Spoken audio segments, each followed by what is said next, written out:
Harrowfield, Ohio, was the kind of small town where nothing much happened. Tucked between cornfields and crumbling factories, its streets were lined with sagging porches and faded American flags.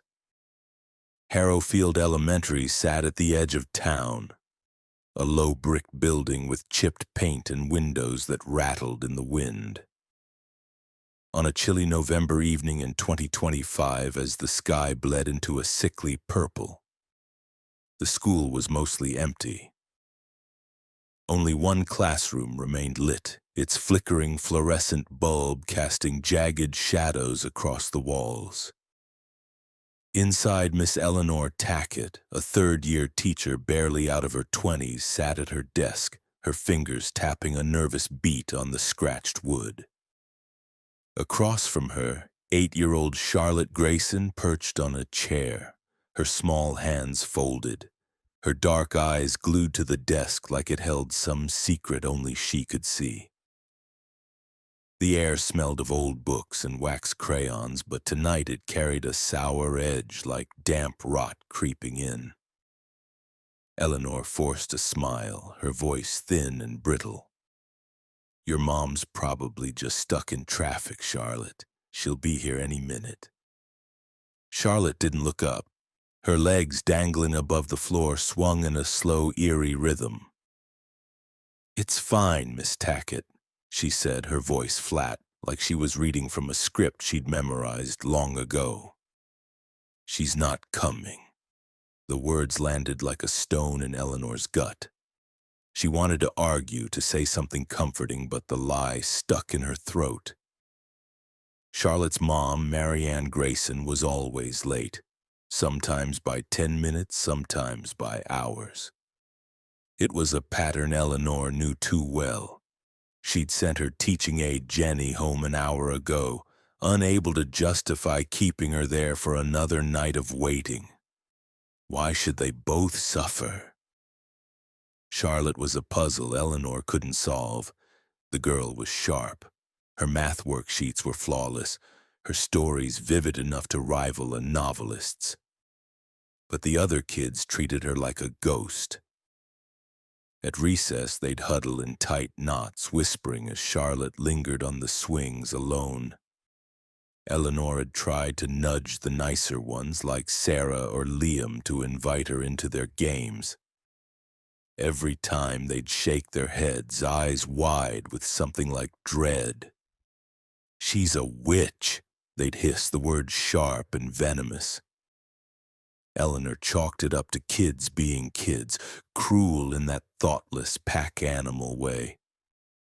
But the way they avoided Charlotte, the way their whispers followed her like a shadow, it stuck with her, burrowing under her skin. The classroom clock ticked, each second a needle prick. Outside, the wind moaned, rattling the windows. Eleanor leaned forward, her voice softer now, almost pleading. "Your mom loves you, Charlotte. She's just got a lot on her plate." Charlotte's legs stopped swinging. She raised her head, and her eyes, black as oil, unblinking, locked onto Eleanor's. "She doesn't love me," she said, her voice so calm it chilled the air. "She's afraid of me." Eleanor's breath hitched. The idea was ridiculous. A mother scared of her own kid? But memories of Marianne flashed through her mind. The woman's gaunt face, her eyes sunken and bloodshot, the way she'd flinch when Charlotte got too close. Marianne always looked like she hadn't slept in days, her hands shaking as she scribbled her name on the pickup log. Eleanor had tried to reach out once, slipping a pamphlet for a local therapist into her hand. Marianne had just stared at it, then shoved it into her purse, muttering something about being fine. "Afraid?" Eleanor said, forcing a laugh that sounded hollow. "Why would she be afraid of you, honey?" Charlotte's expression didn't shift. "She locks her bedroom door at night, stays there till morning, says it's the only way she's safe." Eleanor's stomach churned. The room felt smaller, the walls closing in like a trap. "Safe from what?" she asked, her voice barely above a whisper. "From me," Charlotte said as if it were the most obvious thing in the world. "She thinks I'll hurt her." The fluorescent light buzzed, flickering once, twice. Eleanor's pulse thudded in her ears. She pictured Marianne barricaded in her room while Charlotte sat alone in a silent house. The image was wrong, unnatural, but Charlotte's matter-of-fact tone made it real. "That's not true," Eleanor said, her voice trembling. "You're her daughter. She's not scared of you." Charlotte tilted her head and a faint smile crept across her lips. Not a child's smile, but something sharp like a blade catching the light. "But I've hurt people before," she said softly. "I broke Stephanie's arm. With my mind." Eleanor's blood ran cold. She knew the story. Back in September, Stephanie Carter had tripped on the playground, her arm snapping so badly the bone jutted through her skin. The other kids had started a rumor that Charlotte did it, that she'd stared at Stephanie and made her fall. Eleanor had shut it down, calling it nonsense, but the whispers never stopped. The kids stopped playing near Charlotte after that, their eyes darting to her like she was a bomb about to go off. "Charlotte," Eleanor said, her voice firm, "Stephanie tripped. You didn't do anything. The other kids are just being mean." Charlotte's smile grew and her eyes seemed to glow, a faint, unnatural shimmer under the flickering light. "I made her trip," she said, her voice low, almost a purr. "I wanted her to hurt." The air turned heavy, thick with something Eleanor couldn't name.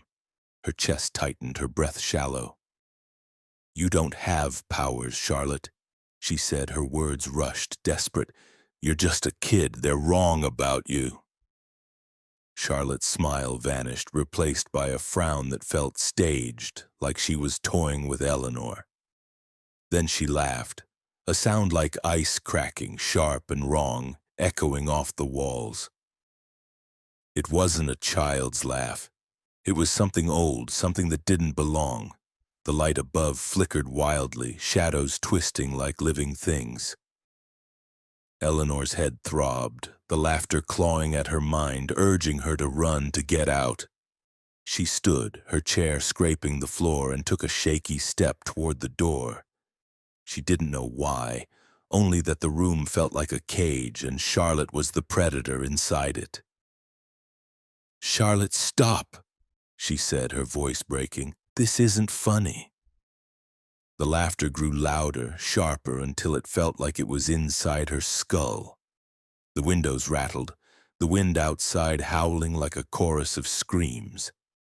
Eleanor's vision swam, her legs unsteady, and then, without warning, pain exploded in her arm.